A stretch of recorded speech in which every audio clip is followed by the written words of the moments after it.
Okay, well, it's clearly Oscar season. Is it January already? It feels like it's January. Is it January? I feel like Rules Don't Apply was so long that it is January now, and we just went to go see Incarnate, and Brian must be busy looking for me. Actually, it makes sense that you're here at Incarnate, because Brian was at Voiceless, the religious movie. Like, we gotta switch. We got to switcheroo. We're getting ready for 2017. We're mixing it the fuck up. Yeah. We're just sending Brian to kids' movies from now on. Brian and Allison are at the kids' movies now. No, let's make it really interesting. Let's send Allison and Jared to kids' movies together. That would be pretty good. Jared likes all of them. Allison's pissed. Because Jared says something every episode. Yeah, or maybe likes Smurfs 3, which admittedly does look like the better of the three. But, so Incarnate is a piece of shit that's playing in theaters right now.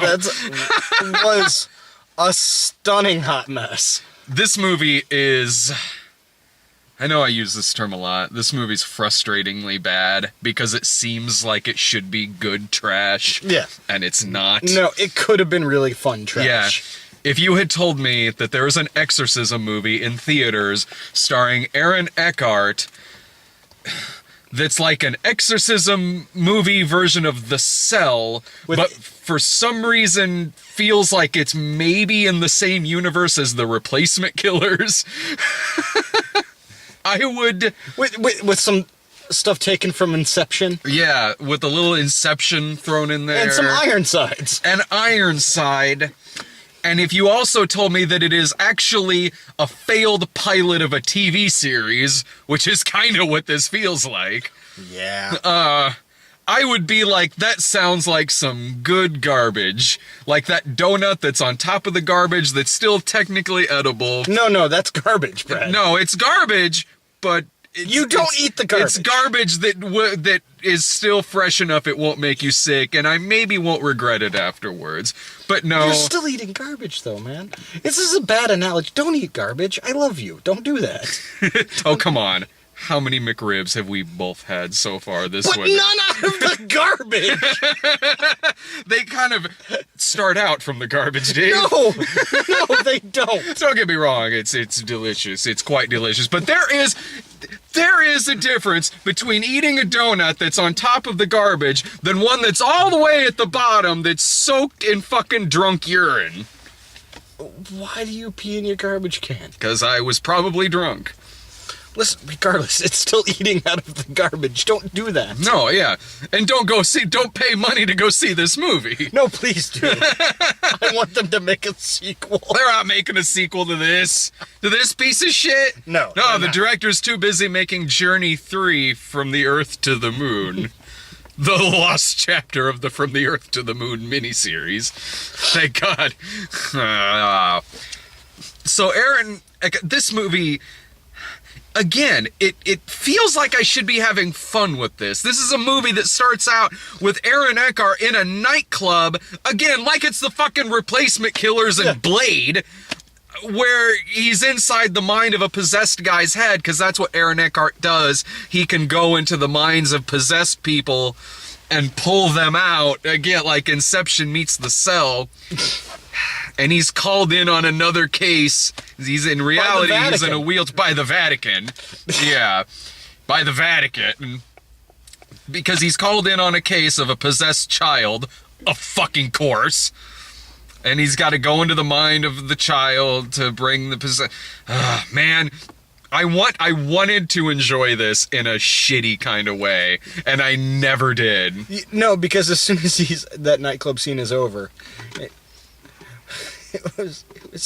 It started with the little kid getting possessed. Oh, when he literally says, "Let the games begin." And that is not even the worst line in this movie. No. Because the worst line is kind of amazing. The worst line was when it went from being like, this is awful, to like, this is awful.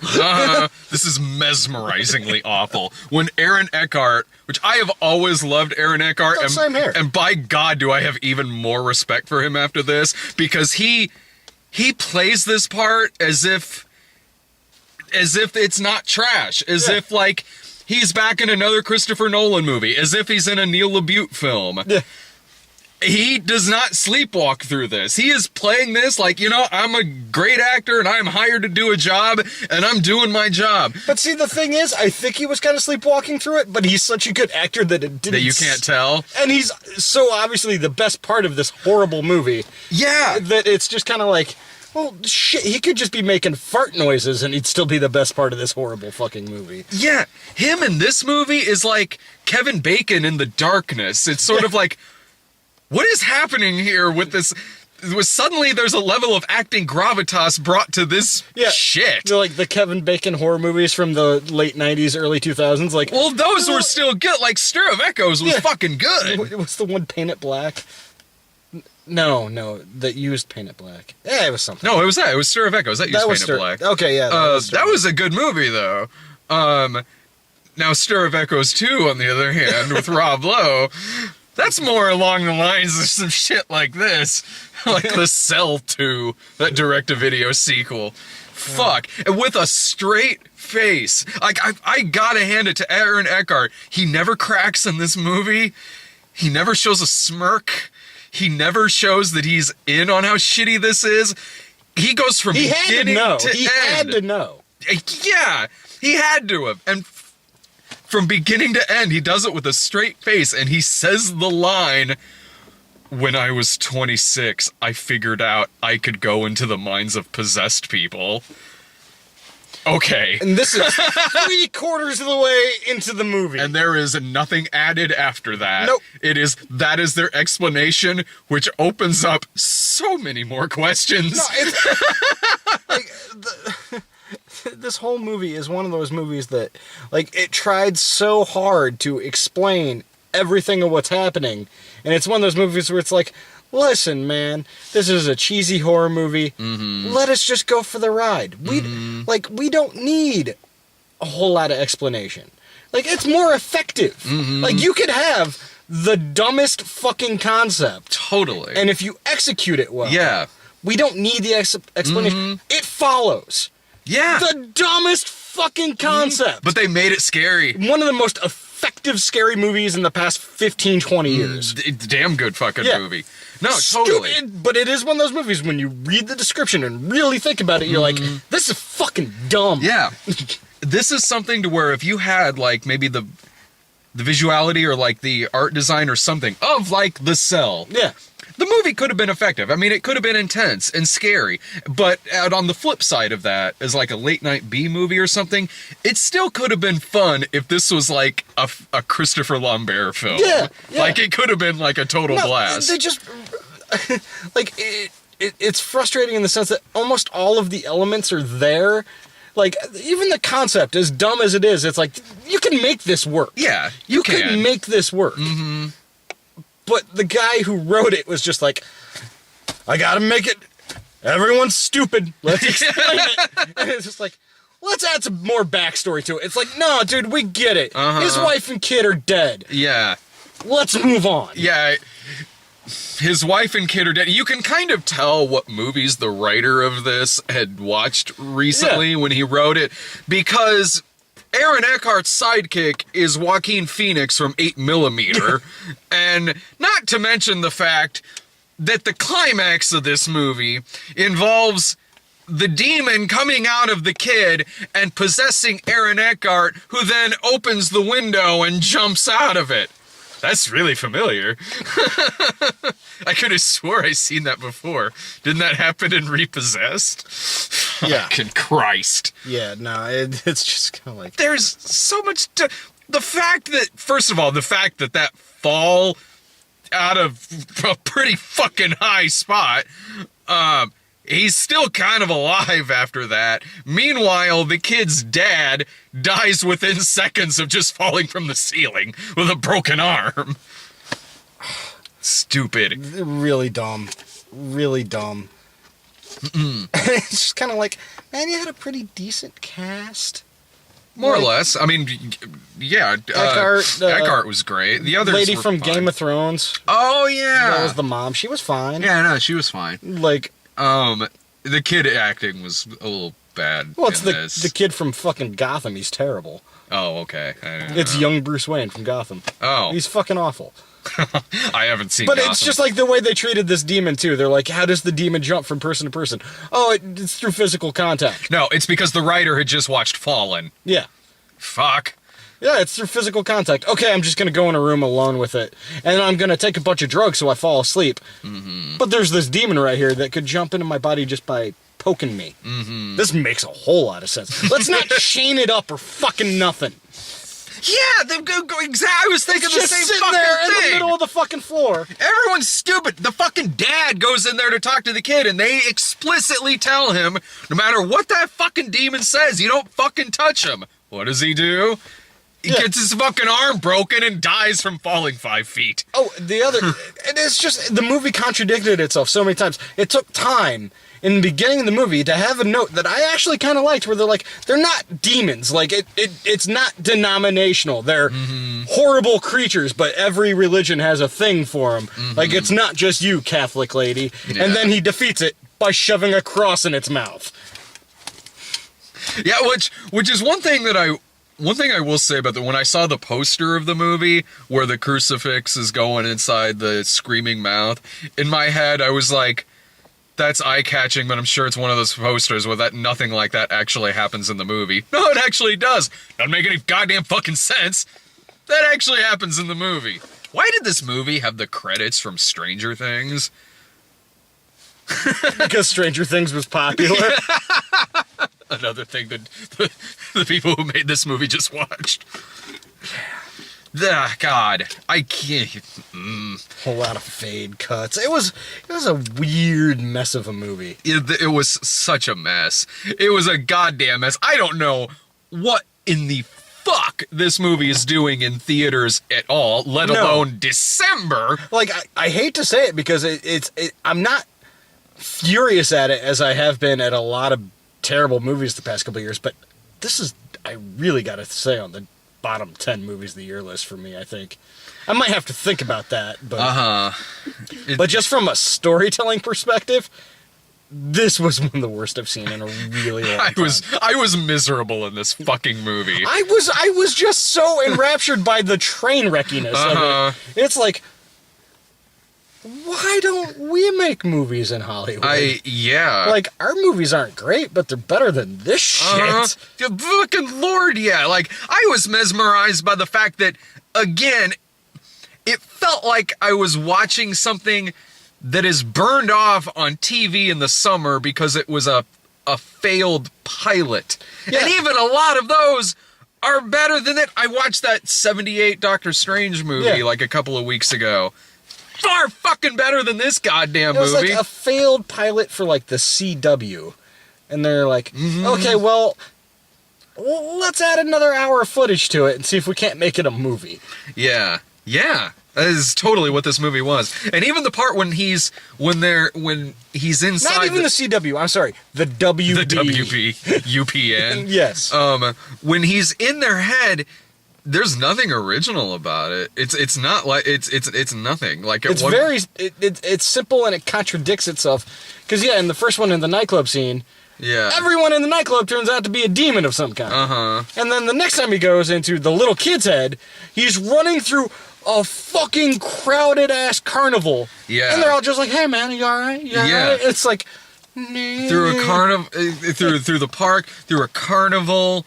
Again, there's certain things that they really could have elaborated on in this, or like extended. Like, there's a part where, like, the little escape room he gets to every time, it's always the same room, just a different color. They always have to go through a window, and plus, there's a part where he thinks his wife and kid are still alive, but then it turns out he's possessed and this isn't actually real. And they really, if this movie was smart in any way, shape, or form, they really could have really made it like kind of a conflict in his head. Like, do I stay? Yeah.